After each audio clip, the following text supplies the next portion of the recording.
We're all looking for the secret to true success, right? But what if it's not about what we do, but where we turn? In this explainer, we're diving into the second juz, or section of the Qur'an.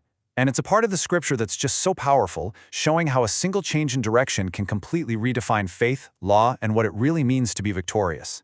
So what is the real secret to success? Well, this part of the Quran kind of flips that whole question on its head. It basically says, hey, true victory, it isn't found in your own strength or how many people you have on your side or even your brilliant plans. It's all about something bigger. It's about your complete, unwavering reliance on God. Okay, so to really get this, we're going to start with a story. And this isn't just any story. It's a test that, really shook the early Muslim community to its core. This wasn't some theoretical exam. It was a real-world event designed to show who was truly committed. And it all had to do with changing the Qibla, the direction of prayer.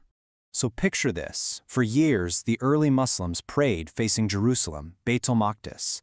Then, all of a sudden, a divine command comes to the Prophet Muhammad, turn and face the Kaaba in Mecca. Now you got to understand, this was a huge deal. It wasn't just changing your GPS coordinates. It was a massive spiritual litmus test. Imagine the psychological challenge, breaking from a sacred tradition, facing questions from other communities.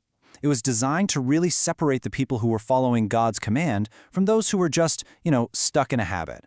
And that right there is the key lesson. It's so brilliant. See, it's not about the building. It's not about the stone. Whether you're facing Jerusalem or Makkah, that's not what you're worshiping. True loyalty is to God. It's about turning your heart to Him wherever He commands you to face. That's what proves your obedience goes way beyond just culture, tradition, or physical landmarks. And this whole Qibla test, it gets right to the absolute heart of belief in Islam. It's all about a concept called Tawheed.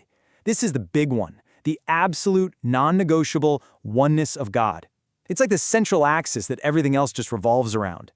And you see it so clearly in this verse, and your God is one God. There is no deity except Him, the entirely merciful, the especially merciful. I mean, wow, it's so direct, so powerful. This is the bedrock, the foundation of the entire faith. Everything else, literally everything, flows from this one simple yet profound truth. So what does it really mean to love the Prophet? Well, according to this, the greatest way to show that love is to champion his core message, the pure worship of the one God. It means upholding Tawheed in its purest form and completely avoiding shirk, which is the act of associating any partners with God. But, belief isn't just something you think about in your head. The Qur'an introduces this amazing, holistic idea called birr, or righteousness. And it makes it super clear that true piety isn't just about the mechanics of facing east or west. No, it's a deep inner conviction that has to show up on the outside through concrete actions, giving to others, upholding prayer, fulfilling promises, and showing patience when life gets really tough. Okay, so we have this core belief in God's oneness, Tawheed. But how does that actually play out in our day-to-day lives? Well, this juz details two major pillars of Islam that are these incredible physical expressions of our worship and submission. First up, there's the fast of Ramadan. And let's be real, it's so much more than just not eating or drinking. Think of it as an annual spiritual boot camp. You're purposefully stepping back from worldly desires to forge a deeper, more profound connection with God, who is, after all, our ultimate sustainer. And then you've got the Hajj, the pilgrimage to Mecca, which is just this incredible physical demonstration of Tawheed in action. I mean, every single ritual, from the millions of people chanting in unison, "Here I am at your service, O God," to the circling of the Kaaba, is a profound declaration of devotion to the one God. It's a complete rejection of all other dependencies. So what happens when this profound belief in one God isn't just kept in your heart, but it moves out into the public square? Well, the Quran shows us that Tawheed is not meant to be a private little thing. Nope, it's actually the very foundation for building a just, compassionate, and stable society. And so this section lays out really practical guidance for community life. It commands financial integrity, demands protection for the most vulnerable, like orphans, and provides a framework for marriage and even divorce that secures rights and dignity. And the principle behind it all is crystal clear. A society that orients itself towards the one God has to strive for justice and compassion for all its members. Then, this whole section culminates in this powerful story that serves as a living testament to its central message, that true success, real victory, is born from an unshakable trust in God, not in our own strength. The scene is set. On one side, you have the army of Jalut, or Goliath.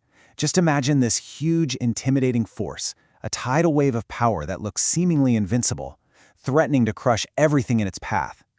By every worldly account, they just could not lose.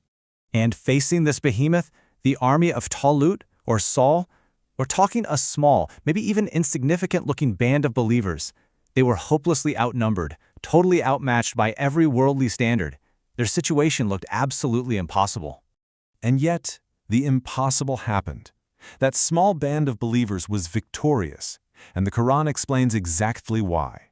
Their trust wasn't in their numbers or their weapons, but in God alone.